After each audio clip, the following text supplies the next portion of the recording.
नमस्कार, स्वागत है आप सभी का डीडी न्यूज में। आपके साथ न्यूज 10 लेकर हाजिर हूं मैं संध्या शर्मा। आइए बुलेटिन की शुरुआत करते हैं हेडलाइंस के साथ। नई दिल्ली के भारत मंडपम में आज से भारत टेक्स 2026 14 देश के अंतर्राष्ट्रीय प्रदर्शक लेंगे हिस्सा। प्रधानमंत्री नरेंद्र मोदी के 5F विजन से प्रेरित एक प्रमुख व्यापार, निवेश और नवाचार मंच।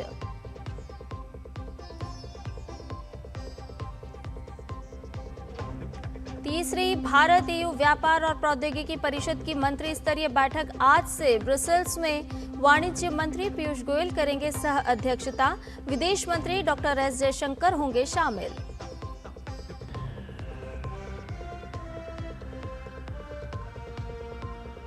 ईरान ने बहरीन पर मिसाइल और ड्रोन से हमले करने का किया दावा। UAE का ईरान पर हॉर्मुज में तेल टैंकरों पर हमले का आरोप। एक भारतीय नाविक की मौत, 8 अन्य घायल।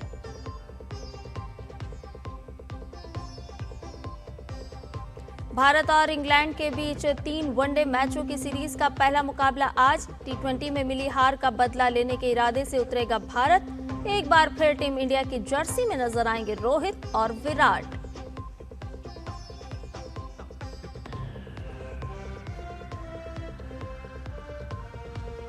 और फीफा विश्व कप के पहले सेमीफाइनल में यूरोप की 2 महाशक्तियां होंगी आमने सामने।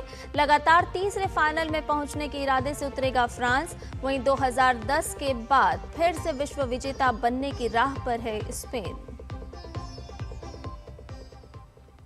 और अब सभी समाचार विस्तार के साथ। केंद्रीय वाणिज्य एवं उद्योग मंत्री पीयूष गोयल आज से 15 जुलाई तक बेल्जियम के 2 दिवसीय दौरे पर रहेंगे। इस दौरान वो भारत और यूरोपीय संघ के बीच व्यापार, निवेश, तकनीक और आर्थिक सहयोग को मजबूत करने के लिए कई अहम बैठकों और कार्यक्रमों में हिस्सा लेंगे। इस दौरे के दौरान पीयूष गोयल तीसरी भारत यूरोपीय संघ ट्रेड एंड टेक्नोलॉजी काउंसिल की मंत्री स्तरीय बैठक की सह अध्यक्षता करेंगे। इस बैठक में व्यापार को आसान बनाने, नई तकनीक, आर्थिक सुरक्षा, मजबूत सप्लाई चेन और निवेश के नए अवसरों पर चर्चा होगी। केंद्रीय मंत्री एंटवर्प बंदरगाह और एंटवर्प वर्ल्ड डायमंड सेंटर का भी दौरा करेंगे। एंटवर्प बंदरगाह यूरोप का एक प्रमुख लॉजिस्टिक्स हब है। यहाँ वो माल ढुलाई, ग्रीन लॉजिस्टिक्स और सप्लाई चेन की बेहतर व्यवस्थाओं का जायजा लेंगे। वहीं एंटवर्प वर्ल्ड डायमंड सेंटर में वो वैश्विक हीरा कारोबार, हीरों की प्रमाणन प्रक्रिया, जिम्मेदार सोर्सिंग और भारत के रत्न एवं आभूषण उद्योग के लिए नए अवसरों की जानकारी लेंगे। अपने दौरे के दौरान पीयूष गोयल यूरोपीय आयोग के अध्यक्ष, यूरोपीय परिषद के अध्यक्ष और बेल्जियम के प्रधानमंत्री सहित कई वरिष्ठ यूरोपीय नेताओं से भी मुलाकात करने वाले हैं। इसके अलावा वो बेल्जियम के उप प्रधानमंत्री एवं रोजगार, अर्थव्यवस्था और कृषि मंत्री डेविड क्लारेन-वॉल तथा यूरोपीय संघ के व्यापार और आर्थिक सुरक्षा आयुक्त मारोस शेफकोविच के साथ द्विपक्षीय वार्ता करेंगे। इससे पहले अपनी विदेश यात्रा के पहले चरण में पीयूष गोयल ने स्पेन में इंडिया स्पेन बिजनेस फोरम में 4 मुख्य सुझाव दिए, जिसमें एक दूसरे के भविष्य में ज्यादा से ज्यादा निवेश और भारत EU FTA से खुलने वाले सभी मौकों का फायदा उठाना मुख्य रहा। इसके साथ ही पीयूष गोयल ने टूरिज्म और टैलेंट को जोड़ने पर भी बल दिया। इसके साथ साथ केंद्रीय मंत्री पीयूष गोयल ने स्पेन के इंडस्ट्री और टूरिज्म मंत्री से भी मुलाकात की। इस दौरान दोनों ने trade, investment, manufacturing, innovation, tourism और दूसरे फ्यूचर रेडी सेक्टर्स में इंडिया स्पेन कोलैबोरेशन को मजबूत करने के नए मौकों पर बात की। इतना ही नहीं, इसके साथ ही उन्होंने देश के प्रथम उप प्रधानमंत्री और अर्थव्यवस्था, व्यापार एवं व्यवसाय मंत्री कार्लोस क्वेर्पो के साथ मुलाकात की। इस अहम बैठक में भारत और स्पेन के बीच आर्थिक साझेदारी को और मजबूत बनाने पर व्यापक चर्चा हुई। तो आइए ग्राफिक के जरिए जानते हैं और आपको बताते हैं कि भारत EU व्यापार और प्रौद्योगिकी परिषद में क्या कुछ खास रहा है, किन मुख्य बातों का यहाँ पर जिक्र हुआ है। आपको बताएं कि व्यापार, तकनीक, सुरक्षा सहयोग मंच और इसके साथ साथ 2023 की अगर हम बात करते हैं तो 2023 में ब्रुसेल्स में पहला मंत्री स्तरीय सम्मेलन का आयोजन हुआ। द्विपक्षीय व्यापार और निवेश बढ़ाने पर इस दौरान जोर दिया गया। तो कैसे द्विपक्षीय व्यापार को और गहरा किया जा सकता है, विस्तार दिया जा सकता है, इसे बढ़ाया जा सकता है, इस पर जोर यहाँ पर दिया गया। भरोसेमंद तकनीकों पर भारत और EU का सहयोग किस तरह से नजर आता है और ये सहयोग और किस तरह से बढ़ सकता है। व्यापार, तकनीक और सुरक्षा चुनौतियों का समाधान, यानी कि व्यापार और तकनीक जब जुड़ती है तो कई सारी सुरक्षा चुनौतियां भी हैं, लेकिन उन चुनौतियों का समाधान हम कैसे निकाल सकते हैं, इसको लेकर के भारत EU व्यापार और प्रौद्योगिकी परिषद की जो बैठक हुई उसमें विचार मंथन हुआ। नियम आधारित वैश्विक व्यवस्था को बढ़ावा देने पर यहां पर जोर दिया गया। AI, सेमीकंडक्टर और 6G जैसी तकनीकों पर सहयोग का भी यहाँ पर जिक्र होता हुआ नजर आया है। ग्रीन ऊर्जा और साथ ही साथ स्वच्छ तकनीक में साझेदारी को और भी बढ़ाना है, जिस पर मंत्री पीयूष गोयल की तरफ से बात रखी गई। EV बैटरी रिसाइकलिंग पर भी यहाँ पर जोर दिया गया। आर्थिक सुरक्षा पर सहयोग के लिए सर्वोच्च संस्थागत तंत्र है व्यापार और प्रौद्योगिकी परिषद, और व्यापार तकनीक सुरक्षा सहयोग मंच जो है, यहाँ पर कैसे व्यापार को और विस्तार दिया जा सकता है, बढ़ाया जा सकता है, इस पर बात हुई। भारत EU TTC का जिक्र आपके साथ साझा करते हैं, क्योंकि नवाचार और विकास का ये साफ तौर पर सेतु बनता हुआ नजर आता है।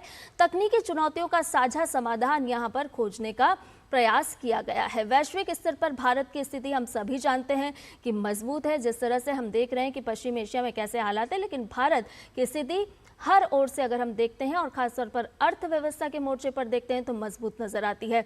हरित ऊर्जा और सस्टेनेबल डेवलपमेंट पर यहाँ पर जोर दिया गया है कि कैसे भारत और EU TTC के माध्यम से हरित ऊर्जा को और भी बढ़ा सकते हैं। महत्वपूर्ण खनिजों में भारत की निर्भरता कैसे हम कम कर सकते हैं, उस पर जोर है।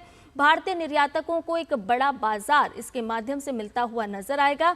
मैन्युफैक्चरर्स जो हैं वो अपना प्रोडक्ट जो तैयार करते हैं उसके लिए बाजार और भी बड़ा होगा और भी बड़े मंच, बड़े बाजार मिलते हुए नजर आएंगे। विनिर्माण और निर्यात बढ़ने से रोजगार के नए नए अवसर भी सृजित होंगे। खासतौर पर देश के युवा आबादी की जब हम बात करते हैं तो युवाओं के लिए और भी अवसर खुलते हुए रोजगार के नजर आएंगे।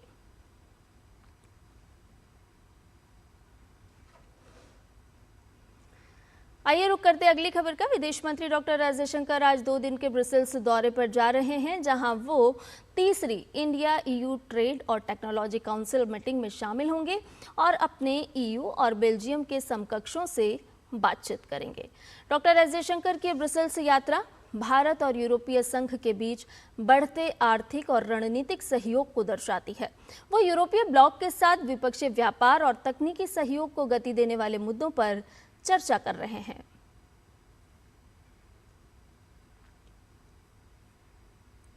इससे पहले विदेश मंत्री ने न्यूयॉर्क में UN के सेक्रेटरी जनरल एंटोनियो गुटेरेस से मुलाकात की। एक्स पर तस्वीरें साझा करते हुए उन्होंने लिखा कि न्यूयॉर्क में UN के सेक्रेटरी जनरल एंटोनियो गुटेरेस से मिलकर खुशी हुई। वेस्ट एशिया, यूक्रेन और सूडान समेत ग्लोबल डेवलपमेंट पर चर्चा हुई। भारत और UN के बीच सहयोग की ताकत को भी पहचाना।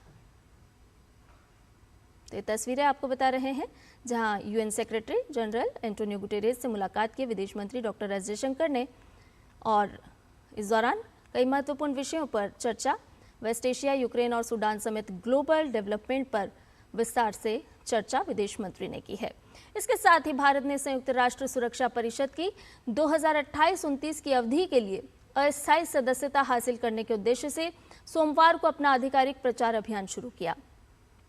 विदेश मंत्री डॉक्टर एस जयशंकर ने संयुक्त राष्ट्र मुख्यालय में आयोजित एक विशेष कार्यक्रम के दौरान शांति संयुक्त राष्ट्र सुरक्षा परिषद 2028-29 के लिए भारत मानदंड, विश्वास और निष्ठा इस नामक अभियान की शुरुआत की।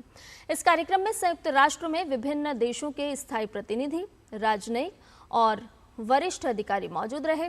भारत ने कहा कि संयुक्त राष्ट्र के प्रति उसका दृष्टिकोण शांति की अवधारणा पर आधारित है, जिसका साफ तौर पर अर्थ है मानदंडों, विश्वास और निष्ठा के माध्यम से समग्र प्रगति सुनिश्चित करना।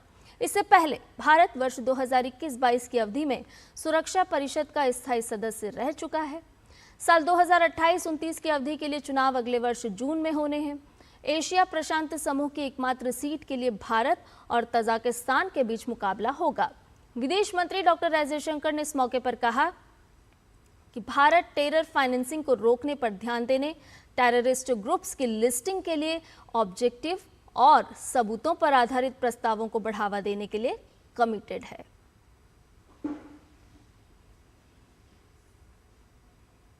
when India advocates Vasudhaiva Kutumbakam, that is world as a family, as an approach, we don't simply preach, we practice it as well.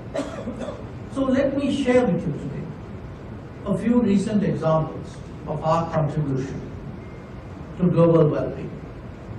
One, in maritime security, India makes wide-ranging and regular contributions, including in anti-piracy, counter-narcotics, and anti-trafficking operations. Apart from the fusion center that I spoke about in India, our forces are protecting sea lanes across the Indo-Pacific, specifically the northern and southern Arabian Sea, Gulf of Aden, Malacca Straits, and even in the Gulf of Guinea.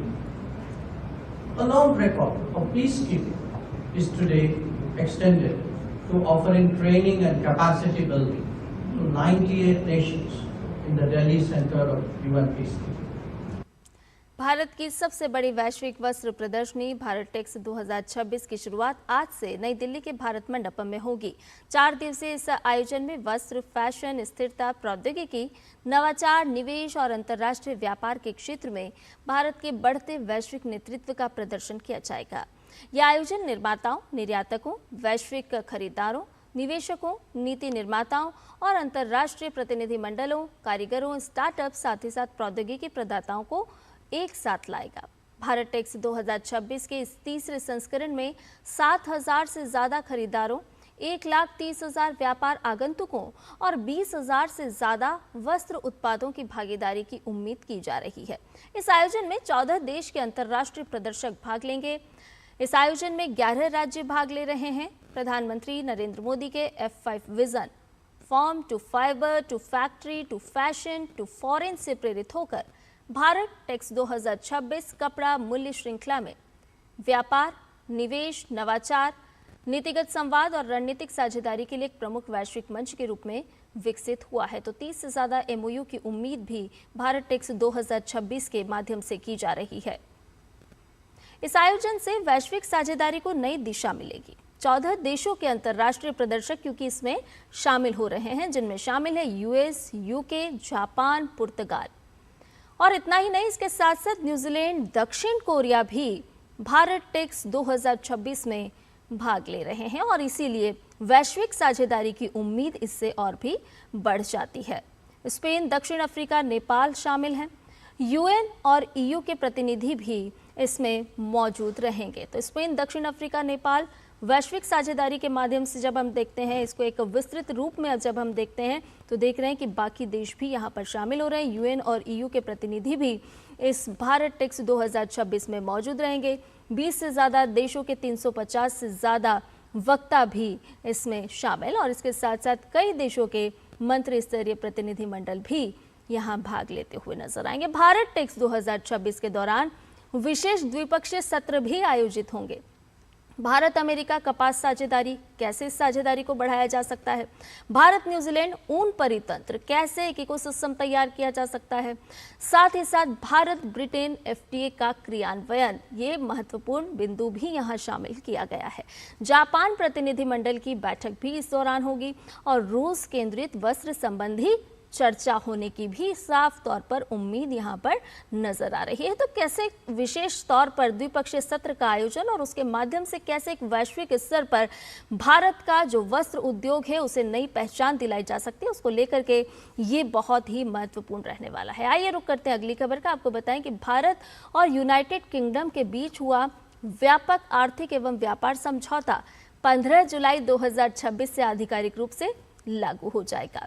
ये समझौता भारत के आर्थिक कूटनीति में एक महत्वपूर्ण कदम माना जा रहा है, जिसका उद्देश्य दोनों देशों के बीच व्यापार, निवेश और आर्थिक सहयोग को और भी मजबूत करना है।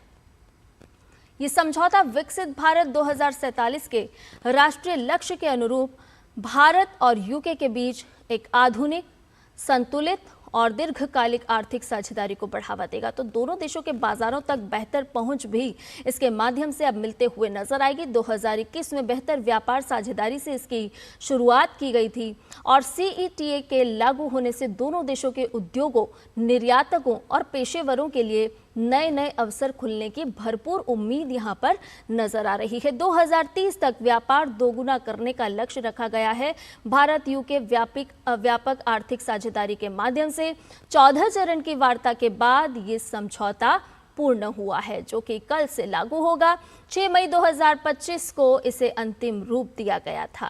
तो भारत यूके व्यापक आर्थिक साझेदारी 24 जुलाई 2025 को लंदन में इस पर हस्ताक्षर हुए। और इसके साथ साथ अब भारतीय निर्यातकों के लाभ की बात करते हैं कि कैसे इस साझेदारी को और से और भी लाभ मिलता हुआ नजर आएगा। भारत के निर्यातकों को तो कई क्षेत्रों में टैरिफ घटकर अब 0 हो जाएगा, यानी कि 0 हो जाएगा। सबसे बड़ा फायदा तो यही है भारतीय निर्यातकों के लिए। भारतीय निर्यातक की प्रतिस्पर्धात्मक जो क्षमता है वो और भी बढ़ेगी, कंपटीशन बढ़ेगा। इसके साथ साथ एमएसएमई, किसान और श्रमिकों को नए नए अवसर भी मिलेंगे। कैसे टेक्नोलॉजी के साथ जुड़कर जो देश के किसान हैं वो अपनी कृषि क्षेत्र को और भी मजबूत कर सकते हैं, प्रौद्योगिकी के साथ सामंजस्य बैठा करके। पारंपरिक कारीगरों और उद्योगों को इससे सीधे सीधे लाभ मिलता हुआ नजर आएगा। संवेदनशील कृषि क्षेत्रों को सुरक्षा प्रदान की गई है। डेयरी, अनाज और मिलेट्स क्षेत्र इस पूरे एफटीए के माध्यम से सुरक्षित रखे गए हैं। खाद्य तेल, तिलहन और सब्जियों को भी संरक्षण दिया गया। तो भारतीय निर्यातकों की जब हम बात करते हैं तो उन्हें भी इस एफटीए से बहुत बड़ा लाभ मिलता हुआ साफ तौर पर नजर आएगा। बुलेटिन में खबरें और भी हैं, लेकिन फिलहाल एक छोटे से ब्रेक के लिए रुक रहे हैं, जल्द हाजिर होंगे।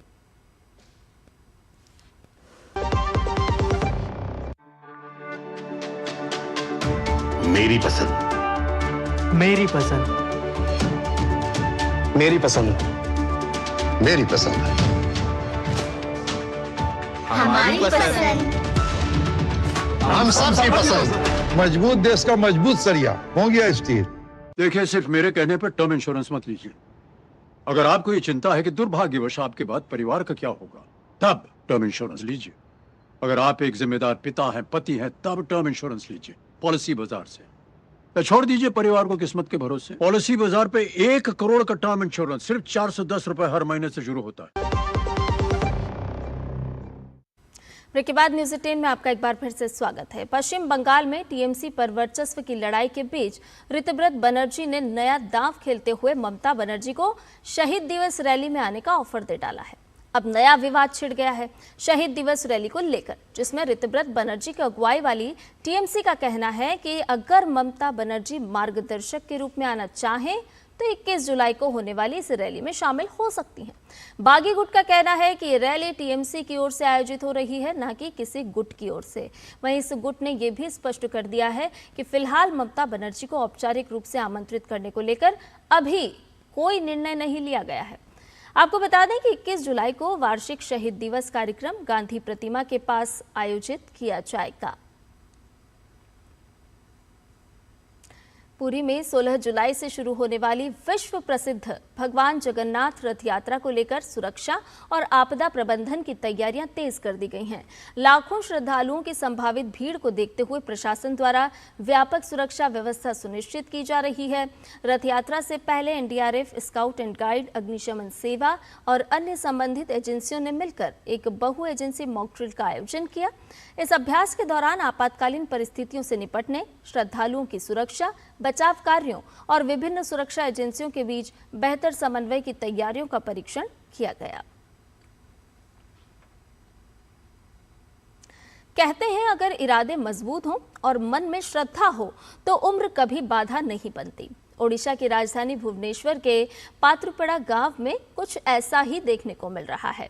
यहाँ 20 वर्षीय युवा रथशिल्पी सुमित कुमार दास के नेतृत्व में 22 बच्चे भगवान जगन्नाथ के रथ का निर्माण कर रहे हैं।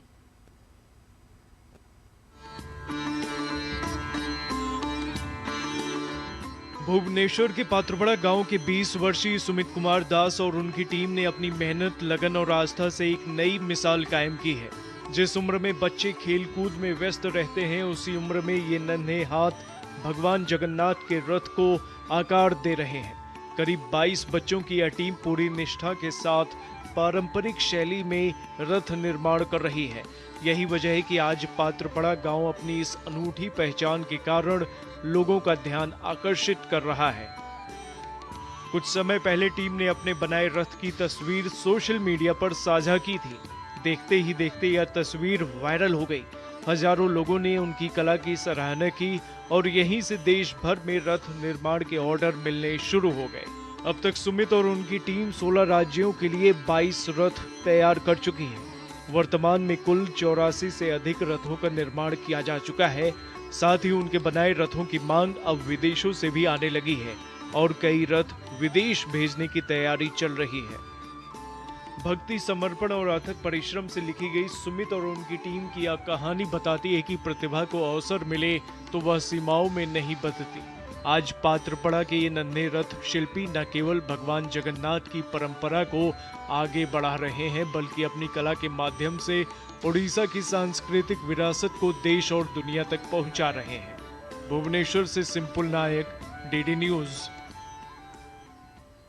प्रधानमंत्री के आह्वान पर कैच द रेन, जहां वर्षा हो जब वर्षा हो अभियान की गति को बनाए रखते हुए आवास एवं शहरी कार्य मंत्रालय ने शहरी भारत में जल संरक्षण, भूजल पुनर्भरण और जल निकायों के पुनर्जीवन से जुड़ी गतिविधियों को तेज कर दिया है। अमृत 2.0 के तहत भूजल रिचार्ज पर इस दौरान जोर दिया जा रहा है। शहरों में सतत जल प्रबंधन को बढ़ावा दिया जा रहा है और देश भर के शहरों में जल संरक्षण पर मंत्रालय का जोर है। तो कैच द रेन, जहां वर्षा हो और जब वर्षा हो, गाद हटाने और तट संरक्षण पर भी इस दौरान जोर दिया जा रहा है।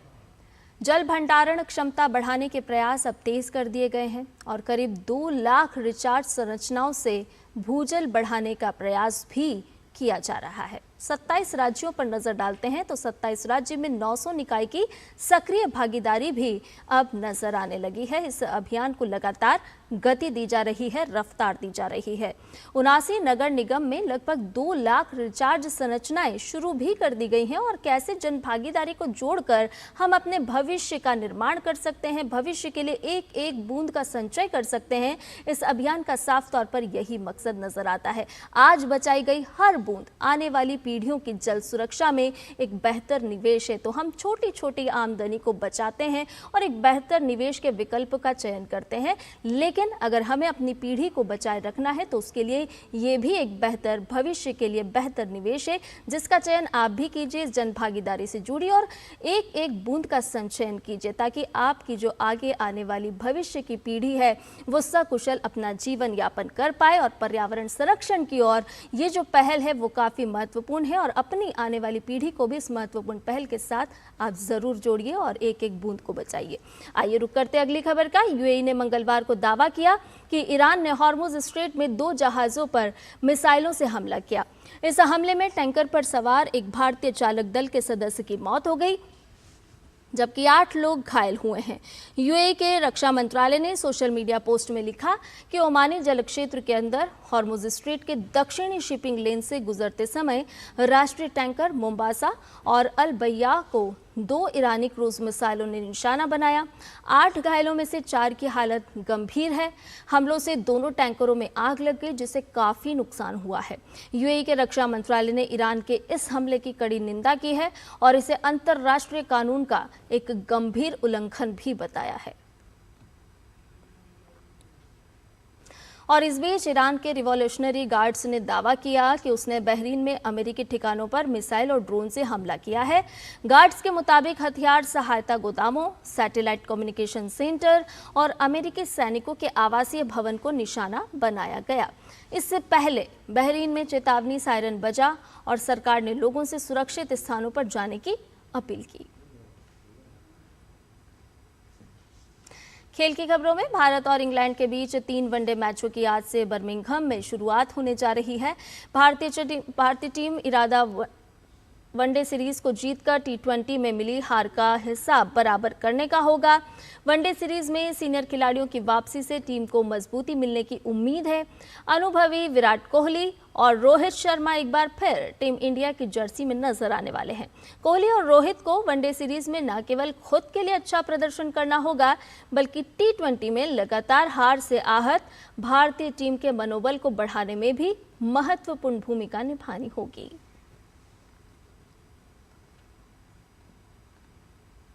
फीफा विश्व कप के पहले सेमीफाइनल में आज देर रात 2 यूरोपीय दिग्गज फ्रांस और स्पेन के बीच फाइनल में जगह बनाने के लिए हाई वोल्टेज मुकाबला खेला जाएगा। इस मुकाबले की विजेता टीम सीधे विश्व कप फाइनल में जगह बनाएगी, जबकि हारने वाली टीम को तीसरे स्थान के प्लेऑफ से संतोष करना होगा।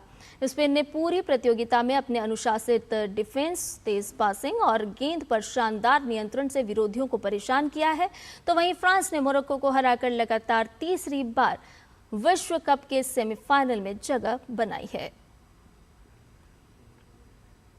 वहीं स्पेन के लामिन यामाल क्या फ्रांस के खिलाफ करेंगे कमाल, ये तो आज मालूम चल जाएगा। लेकिन इस बीच इस खिलाड़ी ने अपना 19वां जन्मदिवस अपने साथियों के साथ मनाया है।